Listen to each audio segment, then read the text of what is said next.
नमस्कार दोस्तों, एक बार फिर से स्वागत है आप सभी का मेरे YouTube चैनल पर। मेरी आज की कहानी का शीर्षक है दिल्ली दरबार की विद्वता।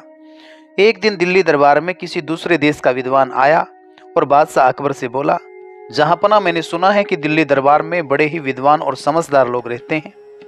मैं जहाँपना से इजाज़त चाहता हूँ कि मुझे कुछ सवालों के जवाब दिए जाए। बादशाह अकबर ने इजाज़त दे दी।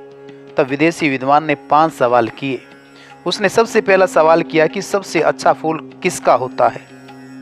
उसका दूसरा सवाल था कि सबसे अच्छा दूध किसका होता है।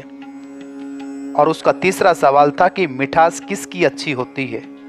और चौथा सवाल था कि पत्ता किसका अच्छा होता है। और 5वां और अंतिम सवाल था कि राजा कौन अच्छा होता है। इन प्रश्नों को सुनकर दरबारी लोग अपने अपने तरीके से सवालों के जवाब देने लगे। किसी ने किसी फूल को तो किसी ने किसी के दूध को तथा किसी ने किसी की मिठास को अच्छा बताया। पत्ते के मामले में नीम आम के पत्तों की खूबियां गिना डाली और चाटुकारिता करते हुए स्वयं अकबर बादशाह को सबसे अच्छा राजा बता डाला। मगर इन उत्तरों से विदेशी विद्वानों को तसल्ली ना हुई। उनके चेहरे पर असंतुष्टि के भाव देख करके बादशाह अकबर ने बिरबल की ओर देखा और बिरबल को कहा कि बिरबल, तुम इन प्रश्नों के उत्तर क्यों नहीं देते। तब बिरबल ने नम्रता पूर्वक कहा कि बादशाह सलामत, इनके पहले प्रश्न का उत्तर है कि दुनिया का सबसे अच्छा फूल कपास का होता है, क्योंकि इसके फूल से ही कपड़ा बुना जाता है जिससे जिस्म को ढका जा सकता है। अगर दूध के मामले की बात की जाए तो सबसे अच्छा दूध माता का होता है, क्योंकि इससे जिस्म की वृद्धि होती है। मिठास के मामले में वाणी की श्रेष्ठता है। वाणी की मिठास से दुश्मन को भी जीता जा सकता है। और अगर पत्ते के मामले में बात की जाए तो सबसे अच्छा और श्रेष्ठ पत्ता पान का पत्ता होता है, क्योंकि इससे मुंह की शोभा बढ़ती है। पान का पत्ता खिलाकर घर आए अतिथि के प्रति सम्मान का प्रदर्शन किया जा सकता है।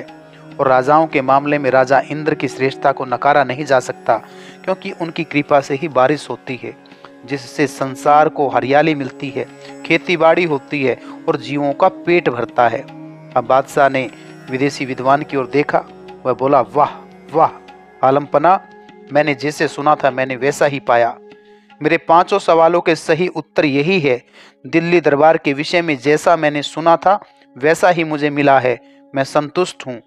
विदेशी विद्वान के ऐसा कहने की देर थी कि बादशाह सलामत ने बिरबल को पुरस्कारों से लाद दिया और बाकी सारे के सारे दरबारी इस सारी घटनाक्रम को देखते रहे। तो प्यारे बच्चों, इस कहानी से हमें शिक्षा मिलती है कि अपनी विद्वता और योग्यता से हम दूसरों के दिलों को बड़ी आसानी से जीत सकते हैं। और अपनी बुद्धि योग्यता को बढ़ाने के लिए हमें सदैव अच्छी से अच्छी बातों को, अच्छे से अच्छे विद्वानों को सुनते रहना चाहिए।